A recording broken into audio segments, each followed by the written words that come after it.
Hello student, एक बार फिर से आपका स्वागत है हमारे यूट्यूब प्लेटफॉर्म पे और मेरा नाम है अंकित तिवारी। मेरे प्यारे बच्चों, हम लोग principle of inheritance and variation की एक सीरीज स्टार्ट किए हैं जिसमें हमने बहुत सारी बातें प्रीवियस 6-7 लेक्चरों में कर लिया है। जैसे कि मेंडल्स ने किस प्लांट के ऊपर रिसर्च किया, कौन से डोमिनेंट कैरेक्टर होते हैं, कौन से रिसेसिव कैरेक्टर हैं, मेंडल्स की law of dominancy, law of segregation क्या है, लॉ ऑफ डोमिनेंसी के एक्सेप्शन यानी incomplete dominancy and codominancy, pleiotropy and polygenic inheritance क्या होता है।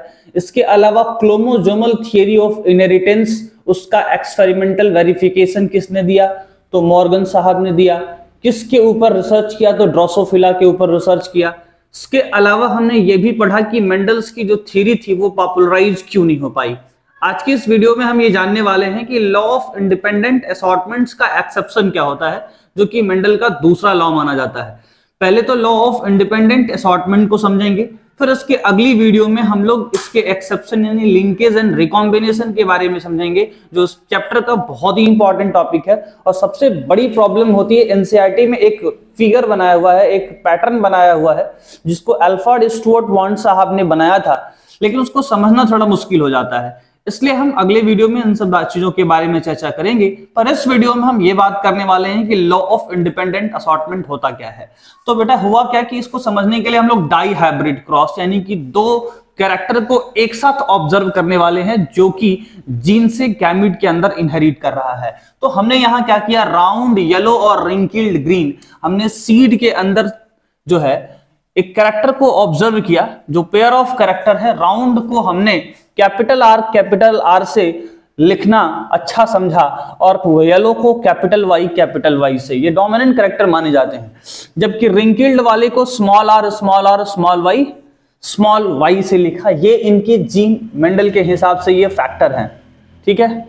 जैसा कि हम जानते हैं कि जीन से क्या बनता है, गैमेट बनता है। लॉ ऑफ सेग्रीगेशन यही कहता है कि अगर जीन पेयर में है तो उस पेयर में से मात्र एक गैमेट के अंदर इंटर करेगा। तो राउंड का एक हिस्सा, आधा हिस्सा क्या कर गया, गैमेट के अंदर इंटर कर गया। येलो का एक हिस्सा क्या कर गया, गैमेट के अंदर इंटर कर गया। और इस तरह से गैमेट के पास जो जेनेटिक इंफॉर्मेशन है वो कैपिटल आर कैपिटल वाई, एक ऐसा गैमेट और बनेगा यहाँ कैपिटल आर कैपिटल वाई। तो ये बना डोमिनेंट वाले के अंदर गैमेट।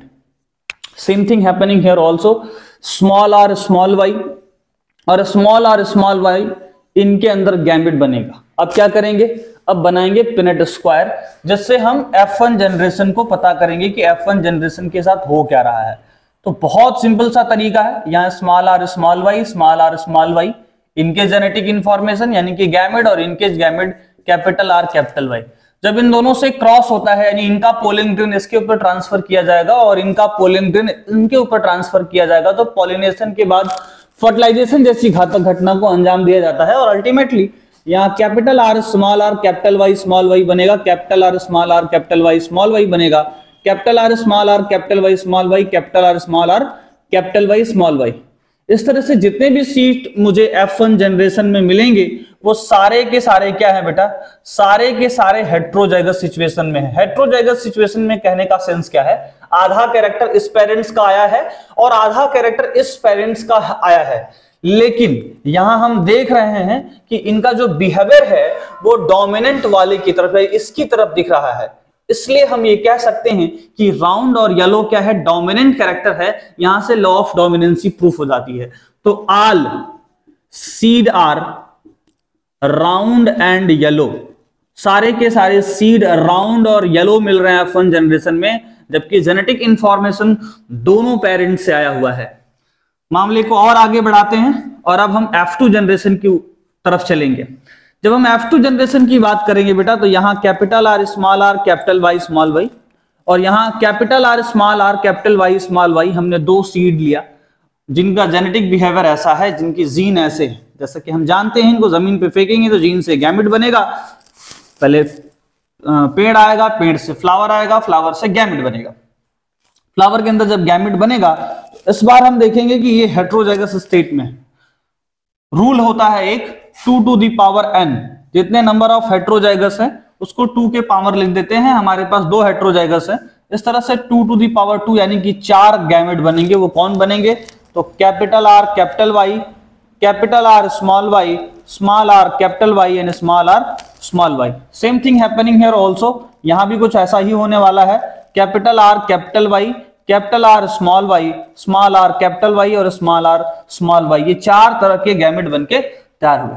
फिर हम चेकर बोर्ड बनाएंगे, फिर एक पिनेट स्क्वायर लेंगे जिसमें हम अब F2 जनरेशन को ऑब्जर्व करने वाले हैं। हम इसको मिटाने जा रहे हैं, आप आराम से इस चीज को समझते चलिए। बस ये ध्यान दीजिएगा कि ये जो मेंडल्स का लॉ है वैलिड तभी है जब जिस ट्रेट्स को हम ऑब्जर्व कर रहे हैं वो अलग अलग क्रोमोजोम पे हो। अगर गलती से सेम क्रोमोजोम पे पाए गए तो उनके अंदर लिंकेज देखने को मिलता है। ठीक है, तो आगे हम समझेंगे लिंकेज और रिकॉम्बिनेशन क्या है, लेकिन पहले लॉ ऑफ इंडिपेंडेंट असॉर्टमेंट्स में क्या क्वेश्चन पूछे जा सकते हैं वो हम ध्यान देंगे।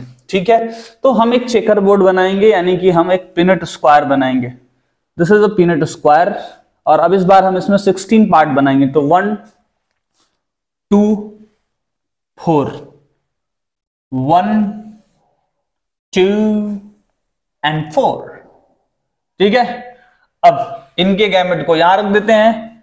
Capital R capital Y, capital R small R capital Y and small R small Y. ऐसे ही इनके भी गैमेट है, तो capital R capital Y, capital R small R capital Y and small R small Y. अब इनका चारों में क्रॉस कराएंगे तो बनेगा capital R capital Y capital Y, capital R capital Y small Y. Same here, capital R capital Y and then capital R capital Y small Y.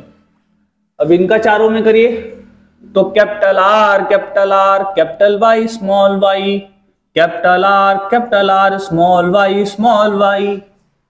इधर देखिएगा तो बनेगा capital R capital Y small Y, capital R small Y. ठीक है, अब देखो लल्ला, यहां क्या बनेगा, capital R capital Y capital Y, capital R capital Y small R capital Y. और लास्टली हम देखेंगे small R capital Y small Y. अब इधर देखिए capital R capital Y small Y, capital R small Y. जो last वाला है उसको देखिए, small R capital Y small R small Y. ये हमारे पास चेकर बोर्ड बनके तैयार हो गया। अब इसमें हम दो चीज देखेंगे, एक जेनोटाइप देखेंगे और एक फेनोटाइप। फेनोटाइप का मतलब होता है प्लांट को बाहर से जब देखेंगे तो वो कैसा दिखता है। ये वास्तव में हमने जो चेकर बोर्ड बनाया है ये एक रेशियो है। ठीक है, अगर मान लीजिए मैंने बहुत सारे लाखों करोड़ों सीड पैदा किए हों, लेकिन उन सीड में हम रेशियो जाने कि कितने सीड कैसे हो सकते हैं, तो वो अब हमें समझना है। तो हम पहले फेनोटाइप समझेंगे। क्या समझेंगे बेटा? पहले समझेंगे फेनोटाइप। ठीक है, तो अगर हम फेनोटाइप को समझने का दुस्साहस करते हैं तो फेनोटाइप में हमको एक पैटर्न मिलेगा जिसको हम ऑब्जर्व। तो ध्यान से देखिए, तो यहां हमको एक पैटर्न मिल रहा है, ये भी राउंड येलो, ये भी राउंड येलो, ये भी राउंड येलो, ये भी राउंड येलो, ये भी राउंड येलो, ये भी राउंड येलो, ये भी राउंड येलो, ये भी राउंड येलो, ये भी राउंड। एक ट्रायंगल बना लेते हैं यहां से लेके यहां तक, और ये सारे के सारे आपको क्या मिलने वाले हैं? Round yellow. राउंड येलो की जो संख्या है वो कितनी है? 9 है। अब देखिए ये राउंड ग्रीन है, ये भी राउंड ग्रीन है और ये भी राउंड ग्रीन है। तो राउंड ग्रीन हमको क्या मिल गया? राउंड ग्रीन मिल गए 3। अब आप ऑब्जर्व करिए तो हमारे पेरेंट्स राउंड येलो और रिंकल्ड ग्रीन थे, ये थोड़ा अलग मिल गया राउंड ग्रीन, यानी कि ये नॉन पेरेंटल टाइप यानी कि रिकॉम्बिनेंट टाइप है, इसको ऑब्जर्व करना है। अगला जो है wrinkled yellow, wrinkled yellow, wrinkled yellow. तो अगला हमको जो 3 मिलने वाला बेटा वो रिंकल्ड येलो मिलेगा, जिसकी संख्या 3 होगी। और लास्ट होमोजाइगस रिसेसिव स्टेट में जो मुझे मिलेगा, जिसको प्योर हम रिसेसिव कहते हैं, pure round, pure wrinkled green कहते हैं, वो हमको मिलेगा 1। तो प्योर रिंकल्ड ग्रीन की संख्या कितनी हो गई? 1। ये हो गया फेनोटाइप 9:3:3:1। ये मेंडल साहब का है, लेकिन ये थ्योरी आगे चल के फेल होगी। फेल जिस करेंगे उसका नाम है मॉर्गन साहब। मॉर्गन साहब इस थ्योरी को फेल करने वाले, ठीक है। तो ये तो फेनोटाइप हो गया। अब एग्जाम में क्वेश्चन क्या पूछा जाएगा, बताइए कितने, अगर मान लीजिए आपके पास 160 सीड है या 1600 सीड है, तो उसमें कितने पेरेंटल टाइप होंगे। तो देखिए ये पेरेंटल टाइप है और ये पेरेंटल टाइप है, यानी कि हमने जो लिया था सीड हुआ तो राउंड येलो और रिंकल्ड ग्रीन लिया था। तो उसमें हम देखेंगे कि जो पेरेंटल टाइप हैं उनकी संख्या हमको 1000 मिल जाएगी, और जो नॉन पेरेंटल टाइप बायो की भाषा में उसको हम रिकॉम्बिनेंट कहते हैं। क्या कहते हैं? रिकॉम्बिनेंट कहते हैं। और रिकॉम्बिनेंट की जो संख्या होगी बेटा वो 600 हो जाएगी। क्वेश्चन ये भी पूछा जा सकता है कि आपके पास 1600 सीड है, उसमें प्योर रिसेसिव कितने हैं। तो ये देखिए आपको 100 प्योर रिसेसिव मिल जाएंगे।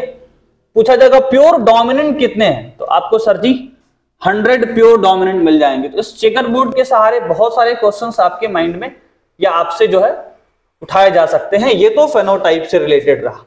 अब जेनोटाइप पे हम चर्चा करते हैं। बेटा जेनोटाइप में क्या होता है कि ये जो हमको 9 सीड मिले हैं, जो 9 सीड का पैटर्न मिला है राउंड येलो, उसको हम 4 तरीके से डिवाइड करेंगे। ये 4 एक जैसे हैं तो 4। उसके बाद देखिए ये सबसे अलग है, तो हम इसको ये पैटर्न फॉलो करेंगे। इसको याद करिएगा 12 24 12 12 1, ये पैटर्न होता है। ध्यान से देखिए तो ये जो 9 है उसमें एक सबसे अलग है, सबसे जुदा है। ये दोनों एक जैसे हैं, दैट इज 2। ये दोनों एक जैसे हैं और ये चारों एक जैसे हैं, ठीक है। 1 2 3 4 एक जैसे हैं, ये दोनों एक जैसे हैं, ये दोनों एक जैसे हैं और ये अलग है। तो हमने 12-24 का रेशियो ले लिया।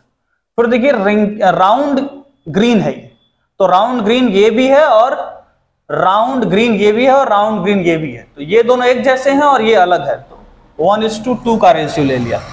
वैसे इसके बगल वाले में देखिए तो यहां देखिए यह है रिंकल्ड येलो और ये सबसे अलग सबसे जुदा। तो यहां हमने क्या कर दिया 1 फिर 2 और यहां होमोजाइगस रिसेसिव ले लिया। तो ये जो हमने पैटर्न पाया वो जेनोटाइप का पाया। तो इस वीडियो में सिर्फ इतना ही।